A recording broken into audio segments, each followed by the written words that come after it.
Next up is the winner from InventOR, an exciting statewide competition for college and university innovators and entrepreneurs. Each year, student teams from across Oregon compete for grants and prizes to bring their bold ideas to life. InventOR is helping shape the future of entrepreneurship in our state, where many of these innovators take their next big steps from classroom concept to startup reality. EEGonaut is an affordable headset that uses electroencephalography and virtual reality to help children build self-regulation skills through brain-powered games. It offers a fun, non-invasive alternative to medication for children with ADHD, anxiety, and autism. Founder Chloé Le Moing is a PhD candidate in behavioral and systems neuroscience at Oregon Health and Science University. Her interdisciplinary research on cognitive flexibility is supported by a fellowship from the NIH, and she supports fellow women in STEM as vice president of the Portland nonprofit Women in Science PDX. Welcome, Chloé.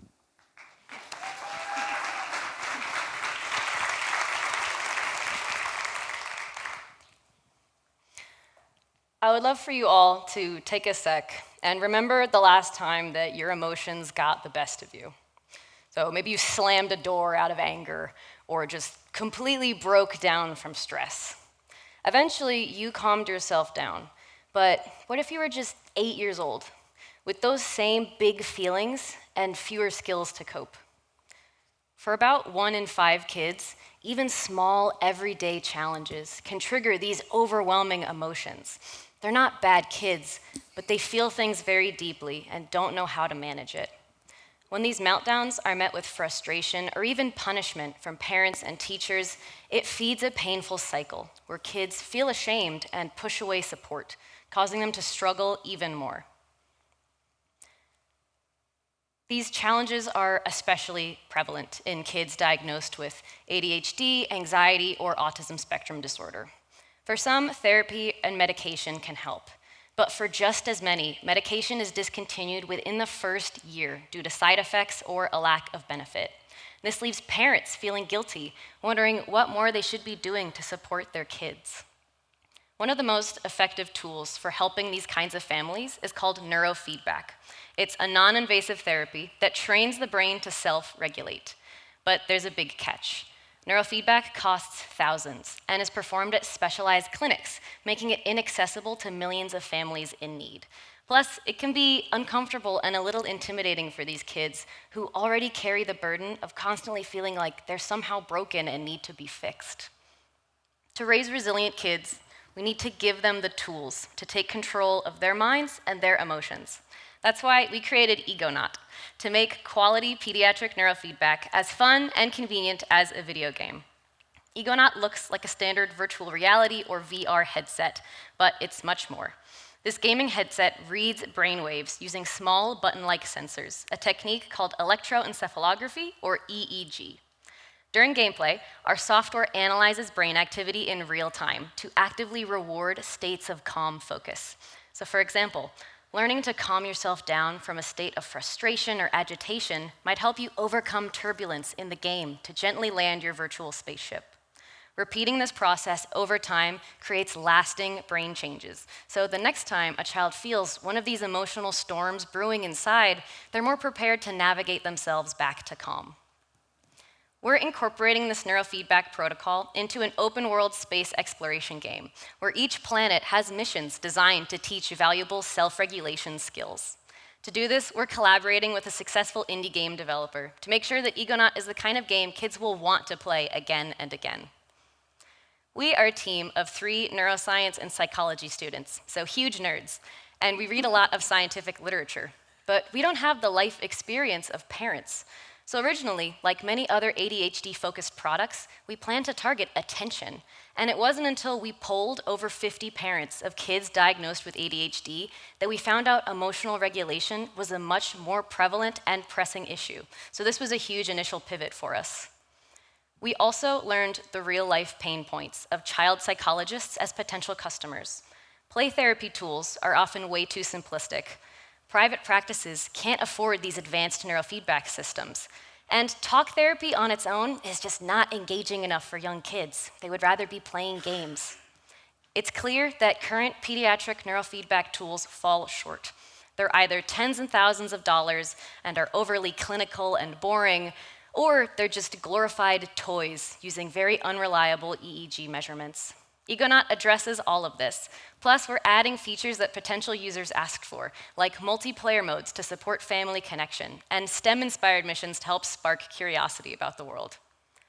We chose the VR format based on strong scientific support, because remember, we're nerds, showing that VR-based interventions are highly effective at engaging kids and teens, while also providing a very stable and reproducible setup for recording EEG.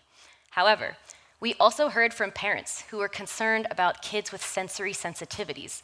So we pivoted again, and we redesigned the entire system to be modular. The EEG insert can detach and then fit into any standard baseball cap, while a game plays on a separate display. So I'm actually wearing our prototype on my head right now. Thank you. EEGonaut was just an idea in late April of this year. Me and my 2 teammates spent 2 months rapidly prototyping, developing this from scratch, and changing our design many, many times along the way while we competed in the InventOR Collegiate Prototyping Challenge. Our concept, it changed a lot. The initial idea, it was more of this cool astronaut helmet style design. It was a bit too scary for parents to want to put on their kids' heads.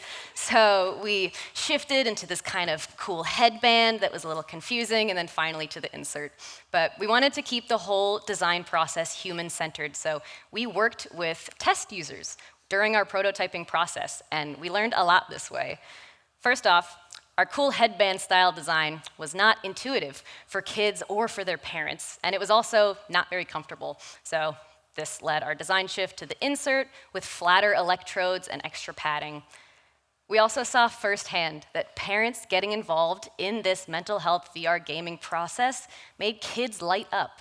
Even if it's mostly because your dad looks really goofy wearing a VR headset, the core mechanism behind neurofeedback is universal. So adults can benefit from this technology just as much as kids can. And kids can really benefit from seeing their parents as positive role models for mental wellness. And lastly, we got great confirmation that kids really love VR games. If you give a kid an EEG headband to try on, he'll put it on and give it back to you pretty much immediately. If you give a kid your VR headset with a game, you're going to have to politely ask for that back after about 20 minutes. Participating in and winning InventOR was huge for us. So not only did we get to share technology with the public through hands-on demonstrations, but we also, by winning first place and People's Choice, got incredible validation that EEGonaut is more than just some gadget. It's a real solution that all these people believe in. So to bring this technology to families in need, our early adopters would be child behavioral therapists who are already trusted by families and buy tools to support their many clients. We would sell a low-cost headset kit that would unlock a monthly content subscription for new games and a pro provider data dashboard. Our go-to-market strategy would begin with pilot programs at OHSU's Child Development and Rehabilitation Center and partner clinics across the Pacific Northwest. Following FDA compliance guidelines as a wellness device means we would be able to skip costly and time-consuming clinical trials while still scaling via specialty healthcare distributors such as Avia Marketplace, avoiding the high cost of direct-to-consumer marketing. Starting with professionals helps us build clinical credibility. It opens up pathways for insurance reimbursement for families, and it would let us generate outcome data and revenue all before potentially expanding to a broader home market. Every child deserves a chance to feel in control of their mind and their emotions. With EEGonaut, we want to give them that skill set one game at a time. If you'd like to support us on this journey, please scan the QR code and sign up to be notified when we launch these pilot programs if you or someone you know has kids that you think could benefit from this technology. I'll happily take any questions now.